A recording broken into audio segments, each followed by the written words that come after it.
ओम शांति। 17 मई 2021 की मुरली है। बाबा ने कहा, मीठे बच्चे, बाबा आए हैं आप बच्चों को अपने समान महिमा लायक बनाने। बाप की जो महिमा है वो अभी तुम धारण करते हो। प्रश्न है, भक्ति मार्ग में परमात्मा मासूक को पूरा न जानते भी कौन से शब्द बहुत प्यार से बोलते और याद करते हैं? उत्तर है, बहुत प्यार से कहते और याद करते हैं। हे मासूक, तुम जब आएंगे तो हम सिर्फ आपको ही याद करेंगे और सबसे बुद्धि योग तोड़ आपके साथ जोड़ेंगे। अब बाप कहते हैं, बच्चे मैं आया हूँ तो देही अभिमानी बनो। तुम्हारा पहला फर्ज है प्यार से बाप को याद करना। ओम शांति। मीठे मीठे जीव की आत्माओं को परमात्मा बेट समझाते हैं कि मैं साधारण बूढ़े तन में आता हूँ, आकर बहुत बच्चों को पढ़ाता हूँ। ब्रह्मा मुख वंशावली ब्राह्मण बच्चों को ही समझाएंगे, जरूर मुख द्वारा ही समझाएंगे और किसी को समझाएंगे। कहते हैं, बच्चे तुम मुझे भक्ति मार्ग में बुलाते आए हो। हे पतित पावन, भारत काश और दुनिया में आम सब बुलाते ही भारती पावन था, बाकी सब शांति धाम में थे। बच्चों को ये स्मृति में रखना चाहिए कि सतयुग त्रेता किसको कहा जाता है, द्वापर कलयुग किसको कहा जाता है, उनमें कौन कौन राज्य करते थे। तुम्हारी बुद्धि में पूरी नॉलेज है।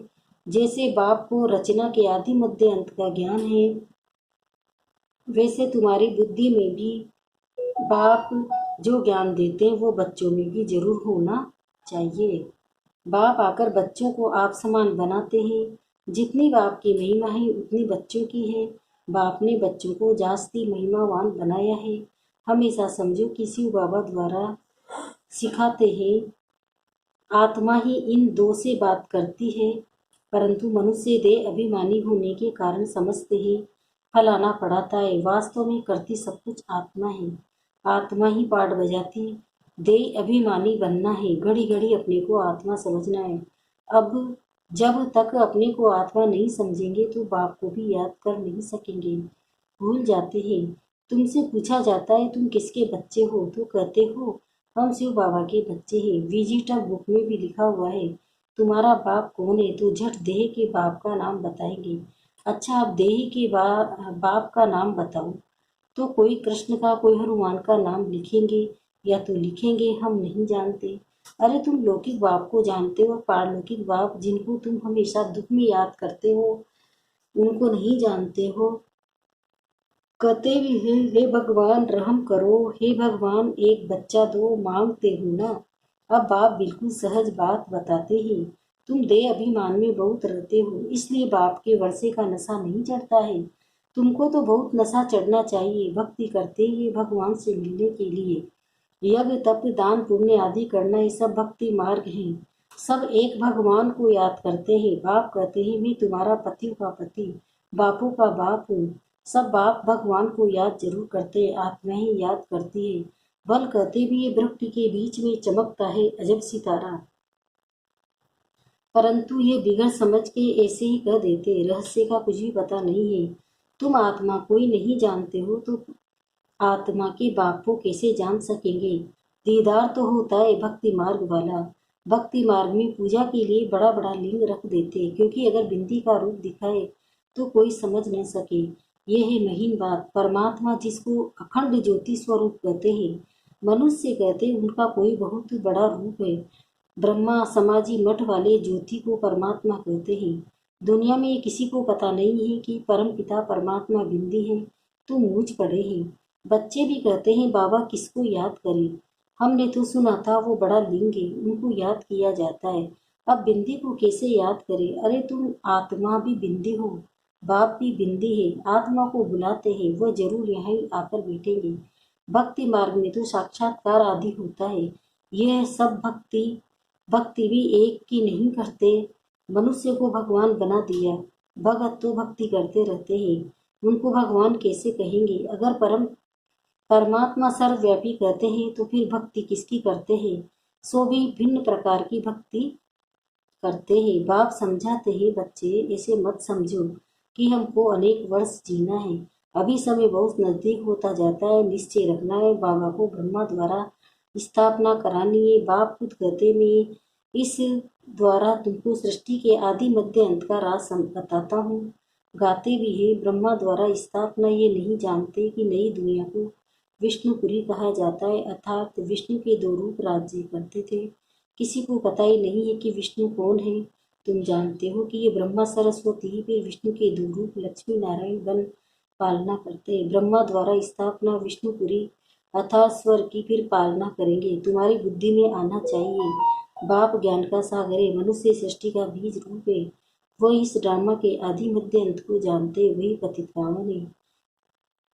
जो बाप का धंधा है वही तुम्हारा है। तुम भी पति से पावन बनाते हो। दुनिया में एक बाप के 3-4 बच्चे होंगे।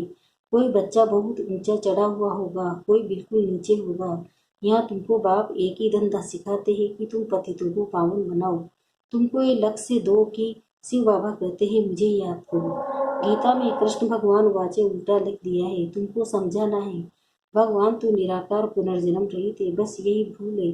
अभी तुम बच्चे कृष्णपुरी के मालिक बन रहे हो। कोई राजधानी में आते हैं, कोई प्रजा में। कृष्णपुरी कहा जाता है क्योंकि कृष्ण सभी को बहुत प्यारा है। बच्चे प्यारे लगते हैं ना। बच्चों का भी माँ बाप से प्यार हो जाता है, प्यार सारा बिखर जाता है। अब बाप समझाते हैं तुम अपने को शरीर मत समझो, घड़ी घड़ी अपने को आत्मा निश्चय करो, आत्म अभिमानी बनो। बाप भी निराकार है, यहाँ भी शरीर लेना पड़ता है समझाने के लिए। शरीर बिगड़ तो समझा नहीं सकेंगे।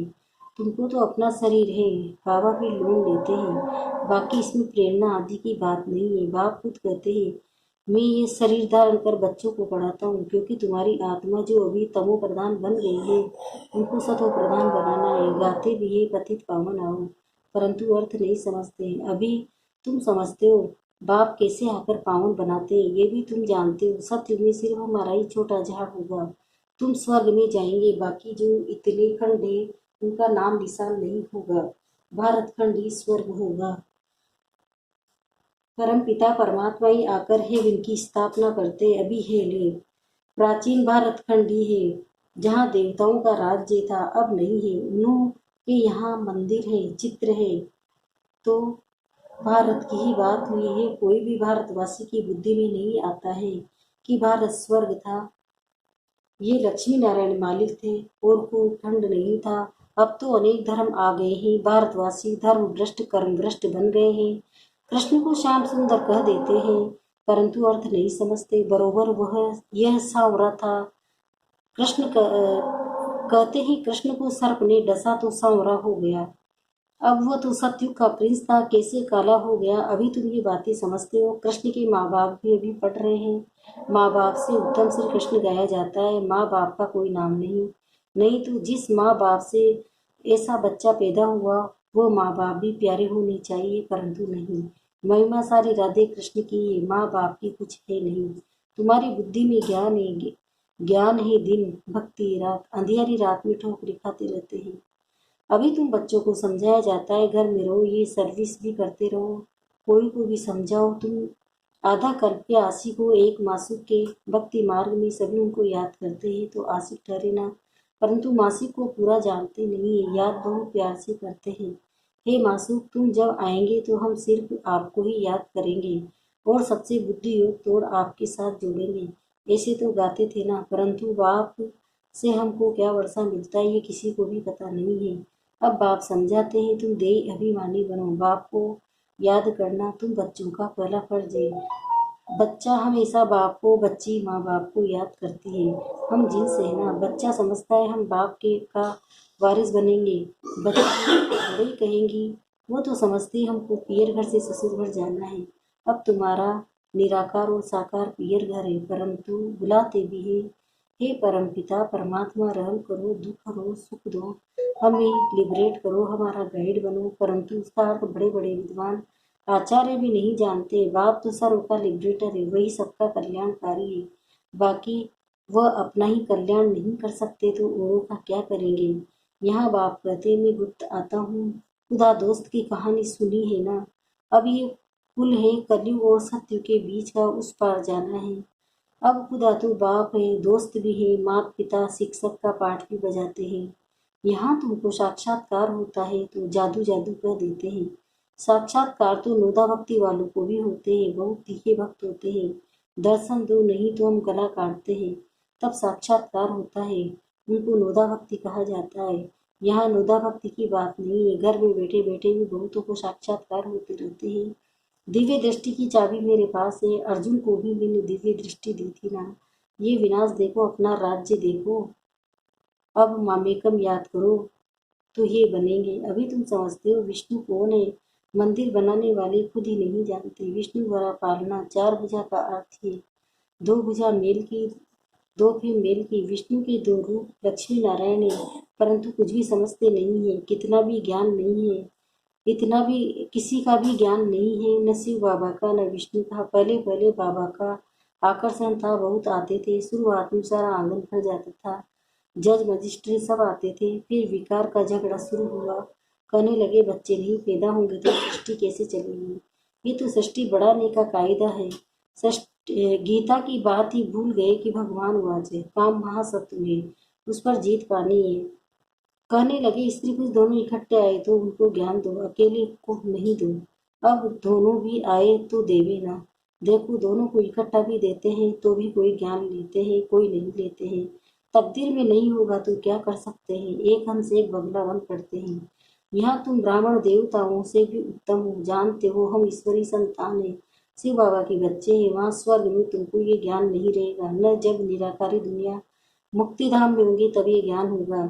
ये ज्ञान शरीर के साथ ही खत्म हो जाता है। अभी तुमको ज्ञान है, एक बाबा पढ़ा रहे हैं, अब ये खेल पूरा होता है, सब एक्टर्स हाजिर है, बाबा भी आया है, रही हुई आत्माएं भी आती रहती है। जब सब आ जाएंगे तब विनाश होगा, फिर सबको बाप साथ ले जाएगा। सबको जाना है, इस पतित दुनिया का विनाश होना है। अच्छा, मीठे मीठे सिकिल्दे बच्चों प्रति माता पिता बाप दादा का याद प्यार और गुड मॉर्निंग। रूहानी बाप की रूहानी बच्चों को नमस्ते।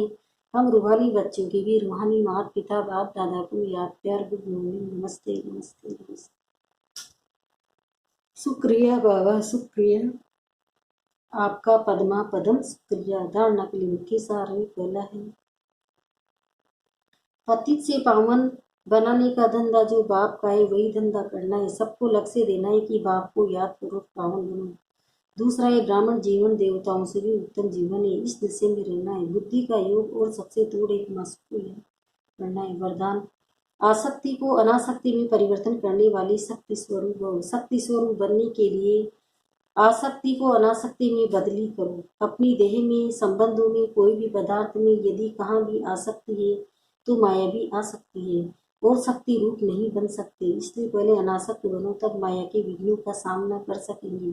विघ्नों के आने पर चिल्लाने व घबराने के बजाय शक्ति रूप धारण कर लो तो विघ्न विनाशक बन जाएंगे। स्लोगन, रहम निस्वार्थ और लगाओ मुक्त हो, स्वार्थ वाला नहीं। ओम शांति।